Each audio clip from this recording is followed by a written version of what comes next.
Hello, my name's Kayla. I'm 38 years old. I'm a mother to a deaf mute child and I love her dearly. However, my mother-in-law wasn't the biggest fan of Sierra's disability, to say the least. And she did the worst thing at my daughter's birthday a few months ago, and I want to share that incident with you. Let me first introduce you to my husband, James. James and I met in college. We were in our junior year when we met and we got along great. We decided to give dating a shot, and before we knew it, we were in love. We remained together for the next 7 years. I know usually people get married after dating for 3 to 4 years, but James and I were too focused on our careers to think about marriage. We wanted to be more than financially stable when we got married, so we could do all the things that marked a marriage, like buying a house and having kids. Anyway, it took us a long while to get that stability, and as soon as we were there, we got married. We closed in on a beautiful house, and after we settled in, we began trying for children. It took us quite a while, but eventually, I finally got pregnant. We were ecstatic, and even though I was on the scale for a risky pregnancy, James and I were hopeful that everything would be normal. I made sure to study up on what's best for a healthy baby and followed a very healthy lifestyle for 6 months of my pregnancy. It wasn't an easy pregnancy at all, though. I had a large number of issues crop up due to it, and I was at risk for diabetes as well. Every day was painful, but I powered through. But then one day my blood pressure spiked too high and I had to be induced into labor. If I hadn't been induced, my baby would have died, and James and I did not want that. However, things only went further sideways, so I was rushed into the operation room for an emergency C-section. I lost a lot of blood that day, almost died, but thankfully the doctors and nurses worked really hard to stabilize me. Since my daughter was born very prematurely, she had to be put in the NICU until she was healthy enough. Let me tell you, those were the hardest 3 months of my life. I cannot even begin to tell you how much of a nightmare it was to wake up every day wanting to hear the sound of my baby, but only waking up to a silent house. Thankfully, my daughter made it, and she was a healthy baby. The doctor told me that my daughter Sierra was showing some abnormalities, and after a few tests, they determined that Sierra was going to be deaf and mute. Her ears and vocal muscles didn't have enough time to develop properly, but the doctor told me that they could still conduct tests every few months to see if she could get an implant to hear. Truthfully, I didn't care about that at the time. I was just overjoyed that my baby was healthy and alive. It took a while for James and I to recognize signs of distress and such in Sierra, but we did it.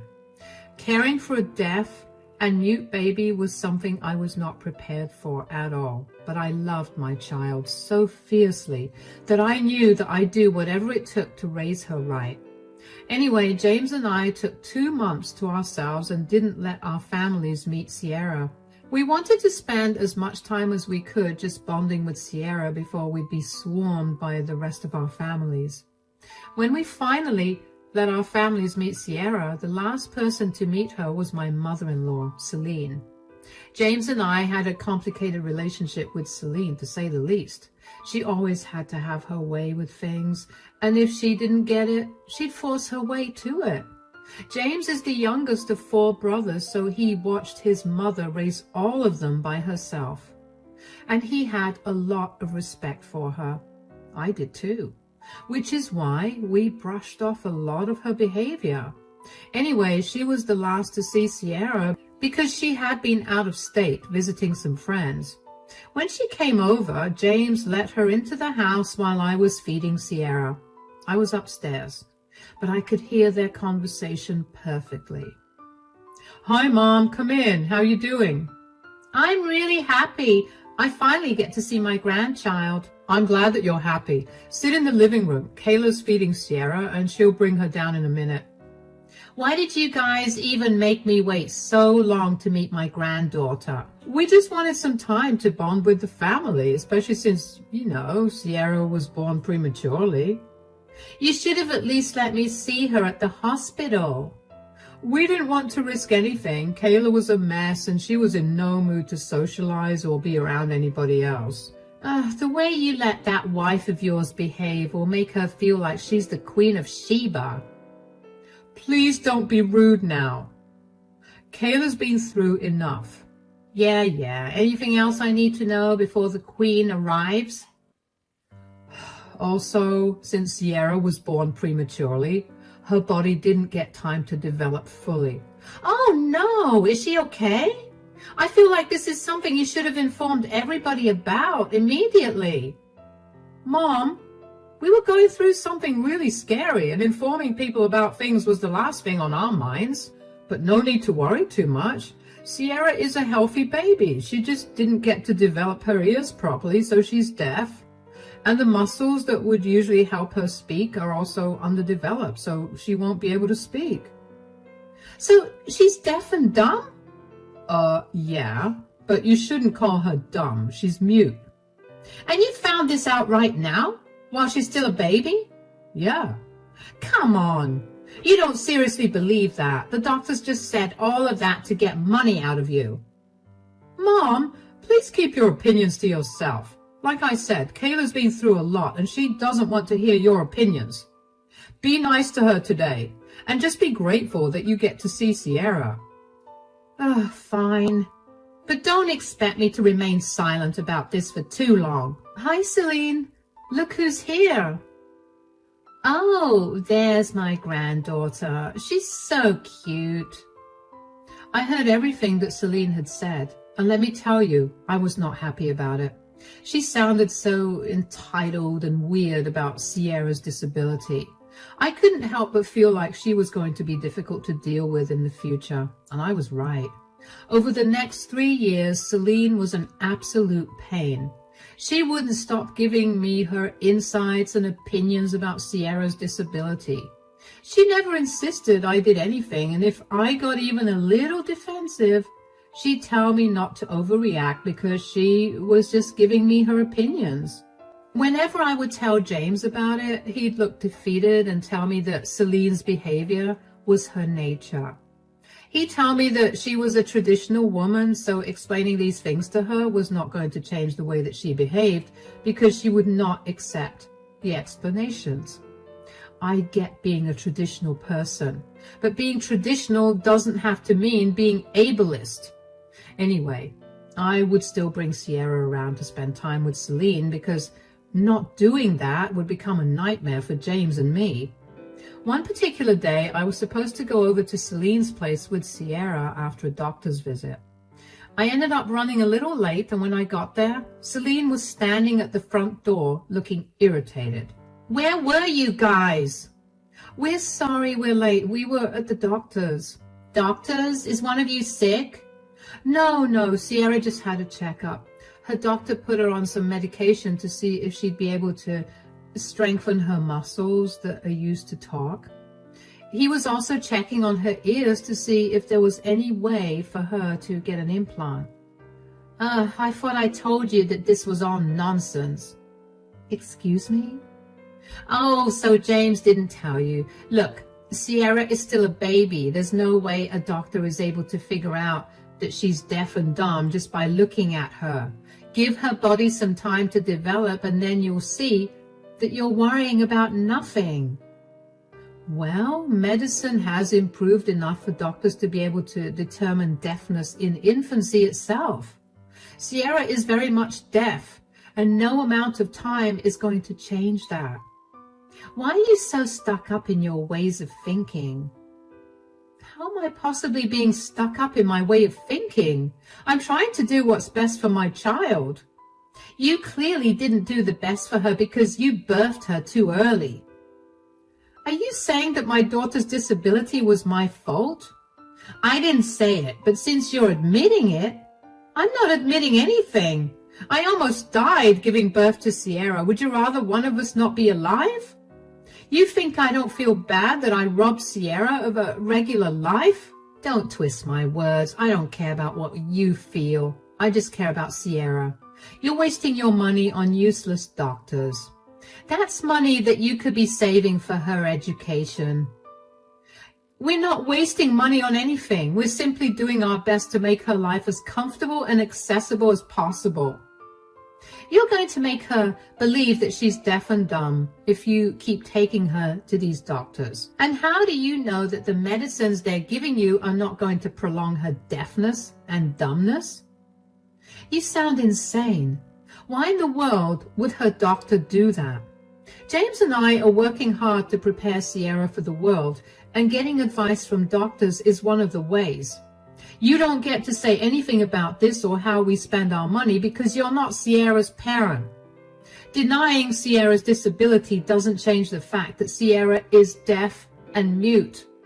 Either drop it or I'm leaving with Sierra. Whatever.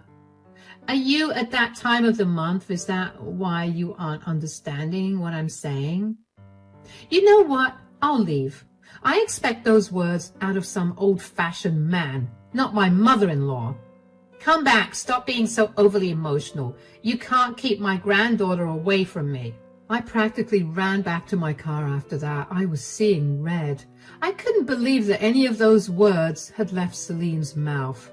That was the first time Celine told me that I was a crappy parent, not as an opinion, but as a fact that she believed. Her blaming me for Sierra's disability made my heart hurt like crazy. I felt that guilt every single day, and her telling me that with a smirk on her face made me want to yell at her with every fiber in my body. I tried to calm myself on the way back home. I knew that I needed to get James to talk to his mother whether he liked it or not. If he didn't do it, I'd take matters into my own hands and he'd have to deal with it. When I got back home, James was in the kitchen preparing dinner. I sat Sierra down in the living room in her playpen and went over to him. Hi, honey. I thought you were spending the day with my mom. Yeah, I was supposed to, but I simply couldn't. Why? Did something happen? Yeah. Your mother kept insisting that Sierra was not deaf and unable to speak. Oh, no. She told me that by visiting so many doctors, we'd actually confirm Sierra's disability. And there was something else. Also, oh yeah, she told me that we were wasting our money on doctors who were giving us medicines that were making our daughter deaf and dumb. What did you say to her? I told her that she had no right to tell us what we did with our money, and that just because she denied Sierra's disability didn't mean it didn't exist. That's good. Is that all you have to say?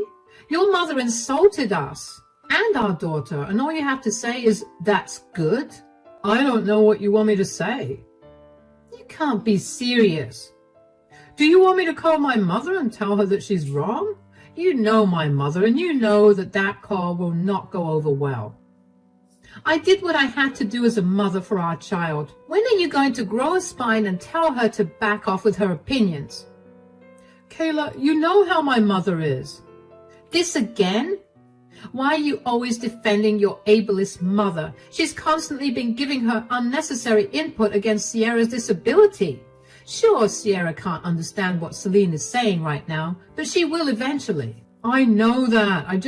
I feel like I'm stuck between a rock and a hard place. On one hand, I'm beyond hurt that my mother would say such things about our daughter. On the other, she's my mother. I cannot be rude to her. How are you letting her get away with being rude to me and Sierra? Did you know that she blames me for Sierra's disability? What? Did she tell you that? Not directly, but she implied it. You need to stop siding with your mom. I do not want Sierra growing up around her. Look, my mom is just very old-fashioned. I told you that she and my dad had a very toxic and traditional marriage. Bearing and raising children is all she ever did. So I guess she's overprotective of Sierra for that reason. Being overprotective and ableist are two entirely different things. I know. I'll talk to my mom, but if she doesn't listen, there's nothing much I can do. You may not be able to do much, but I will. I will make sure she doesn't get to visit Sierra at all. I do not want my child to grow up with a complex because her grandmother made her feel differently about her disability. I don't think that will work in the long run. I will make sure that it does. Just remember that you could either nip this in the bud or Sierra is going to grow up into a very insecure, unstable person. We both only want what's best for her, right? Then do the right thing. I knew where James was coming from. Don't get me wrong. I love my husband more than anyone else on this planet, but I also wanted him to grow a spine and tell his mother what she was saying was wrong. I knew that he revered his mother. The man watched his dad verbally and emotionally abuse his mother and leave her to take care of all their kids while he sat in front of the TV and drank his many packs of beer. I also appreciated everything Celine did to raise 4 great guys, but that did not excuse how she was so crass with Sierra. James stayed true to his word and spoke to his mother about her language, and she took his word seriously. I knew that was going to happen because she valued her kids way too much, so unless one of them spoke up, she was never going to listen to anyone else. But she only changed her behavior for a few weeks before she reverted to her ableist ideals. She kept telling me that Sierra was not deaf or mute, and she would pressure Sierra to talk every time we left alone with Sierra for just a minute. Sierra always felt so distressed around Celine, so I began to make sure that she was never left alone for even a second with Celine. James would keep talking to Celine about her behavior, and she would change only for a short while before reverting to her usual self. James never had the heart to let go of his mother, and even though I had an issue with it, I kept silent. I resorted to protecting my daughter in every way possible. This went on for years, and then when Sierra turned 10 years old, we decided to throw a big party for her. We invited family and all of Sierra's friends from school, and we held it in the late afternoon. Since the family was involved, we had to invite Celine. Thankfully, Celine was very well behaved during the party. She had James communicate with Sierra using sign language for a while, and from what I could see, Sierra seemed happy. After the party ended and everyone left, James went out to get our last present for Sierra. During that time, Sierra and I sat down to open all the presents she got. She got a lot of lovely presents, and she looked like she was over the moon until we opened Celine's present. It was the most garish set of earphones I've ever seen, with an attached mic piece along with a book titled How to Improve Your Hearing for Dummies. Sierra immediately began crying, and I was beyond mad. I tried my best to calm Sierra down, but she could not stop crying. She threw away all her presents and ran to her room. She shut her eyes so that she wouldn't be able to see me sign, and kept crying. I called James as I was trying to calm her down because I could not manage my anger either. Hi, honey, is everything okay? No, you need to do something about your mother. I've kept silent for too long, but this is it. You need to do something. What are you talking about? What did she do? Do you know what she gifted Sierra? She gave her a pair of headphones and a book titled How to Improve Your Hearing for Dummies. What? Sierra won't stop crying, and she feels really bad. You know how long it took for her to come to terms with her being different from everyone else. This is beyond disgusting on your mother's part. I agree. I can't believe she would do such a thing. Really? Because she's constantly been tormenting Sierra, and every time I tried to stand up for her, you'd come in and tell me that your mother was too stuck in her ways to realize what she was doing wrong. I know. I'm so sorry for that. I should have nipped her behavior in the bud. I can't even get Sierra to calm down, James. It's like no matter what I try to say, it's not getting through to her. She's just sitting in her room with her eyes shut, crying. I'm so sorry. You know what? I'll be home soon. I'll call Mom with you sitting next to me, and I'll give her a piece of my mind. Yeah, but before that, we need to calm Sierra down. I knew my mom was a little mean, but this goes beyond anything I could have ever imagined coming from her.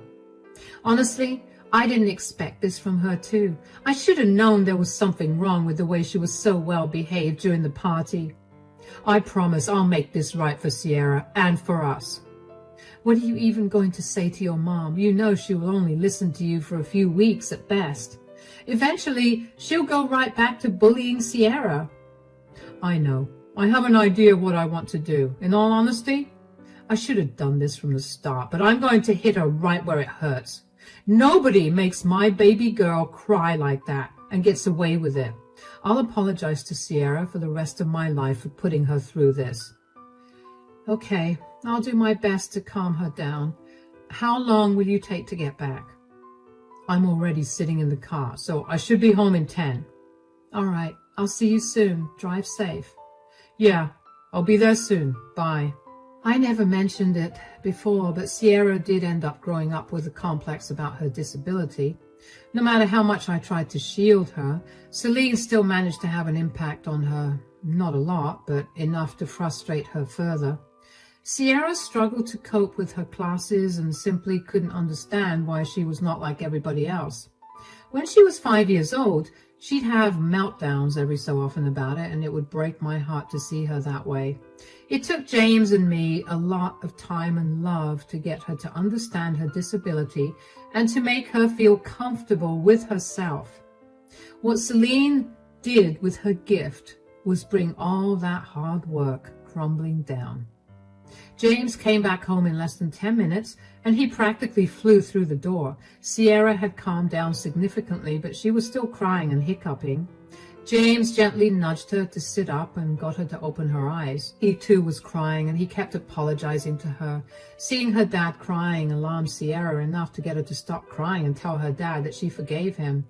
The three of us then spoke about Celine's gift and how what her grandmother thinks of her disability was not a reflection of it at all. We shared a hug, and even though Sierra was still feeling down, I knew that she would be fine with some time. And then James showed her the gift he'd gone to the store to buy, the doll that she had been wanting for a long while. That cheered her up significantly, and I was glad about that. We had dinner together, and after we tucked her up in bed, James called Celine. I sat next to him and listened to the call. Hello? Hi, Mom. Are you home right now? Of course. Why? Okay, I needed to talk to you about something. Yeah? What is it? So we just opened all of Sierra's presents. Did she like my present? Are you kidding? What? I thought it would be nice. She'll finally be able to take some proper advice instead of you and Kayla constantly coddling her. You guys keep reinforcing her being deaf and dumb. That's why she can't make any improvements. I have explained to you countless times that Sierra can't hear because she didn't have time to develop in her mother's womb. Her body quite literally doesn't have the faculties to perceive sounds or help her speak. That's a load of hogwash, and you know it. You just need to add a few drops of the essential oils I recommended. What is wrong with you? You've kept denying Sierra's disability, and you've done way too much to alienate and hurt her. Do you not feel bad at all? You guys coddle her way too much. She's now gotten used to people treating her differently because you keep telling her she's different. I was just trying to set her on the right path. So you think giving her a pair of headphones and a book on how to hear properly was the right path? Obviously. Since her parents won't educate her, I took it upon myself to teach her. You know what? Since you wanted to take something upon yourself, why don't you take it upon yourself and never talk to me again? Why are you being so sensitive to this? This is all Kayla's doing. I told you that girl was no good for you. This has nothing to do with Kayla. Do you know how hurt Sierra was that you gave her that gift? She cried for so long and refused to talk to us at all for an even longer time. So? Kids are strong. She'll get over it. You guys made her too sensitive, and now she can't take the fact that she's not as special as you guys have made her out to be. What is wrong with you? Why are you so heartless? You know, I ignored everything you've said and done to Kayla and Sierra for so long because I thought you were just too traditional and set in your ways. That was a huge mistake because clearly you're just a monster. James, that is no way for you to speak to your mother. And giving crappy gifts to my daughter is no way to behave as a grandmother. I don't want anything to do with you anymore. Don't ever come back. I want you out of mine and my family's lives. If you ever try to come close to us, I will call the police on you. Are you serious? You can't seriously be overreacting over one gift that was supposed to be for your benefit. Do you really want to be stuck with a child that would remain with you forever because she believes she's disabled? Why wouldn't I want my child to remain with me? I love her with all my heart. And unlike you, I could never dream of kicking my child out as soon as they're adults. The very fact that you refuse to accept Sierra's disability even now is enough to tell me that you will always prioritize your values over your family. Never contact any of us again. James was red in the face from how angry he was. I was finally glad that James made the right decision. I could tell that this time he was being serious because I had never seen James this upset before. He had one of the most calm temperaments I've ever seen in a person, so to see him get mad meant that someone really messed up badly. And this time it was Celine, and rightfully so. Celine tried to call back as soon as James cut the call, but James declined the call and blocked her number. She then tried calling me, but I let the call ring out. I did not want to hear her voice because Lord knows I would have been a lot meaner than James was to her. I guess Celine realized that she was not going to get an answer from either one of us and left us alone for that night. But for the next few days, she would keep calling me until I was forced to block her as well. In hindsight, I should have known better that Celine would not leave us alone because after a month of no contact with her, we got served with a summons. Celine had decided that since we were not going to let her near us, she would file for visitation rights as a grandparent. James and I were furious about this, but we knew that if we beat her here, she would definitely have no way of contacting us. So we gathered all the evidence we could of Celine's disgusting attitude towards Sierra's disability. When the evidence was presented to the judge, it was decided that Celine would not get any visitation rights. Celine's face as she realized that she lost was something I couldn't help but remember because it was so funny. She looked like she'd been caught doing something she shouldn't have been doing. And honestly, that was a pretty accurate look on her face because she should not have messed with us. She then got a new number from which she kept spamming James and my phones with calls and texts to tell us what horrible people we were and how she was simply trying to protect Sierra from our evil ideologies. After that, James and I got a restraining order against her so that she was not allowed to contact us at all. And that was when I truly felt safe. As for Sierra, she's doing a lot better now. It took us a while to bring her back to her original self, but after a while of watching some very heartwarming videos of other families with deaf children and educational videos on what it is like to be deaf and mute, Sierra bounced right back to her old self. She's proud of who she is, and she's quickly forgotten about Celine as well. James and I are equally proud of Sierra, and we're definitely going to be a lot more careful about who we let our daughter be around. Thank you so much for sticking through and listening to my story. Remember to be kind to everyone, regardless of what they look like.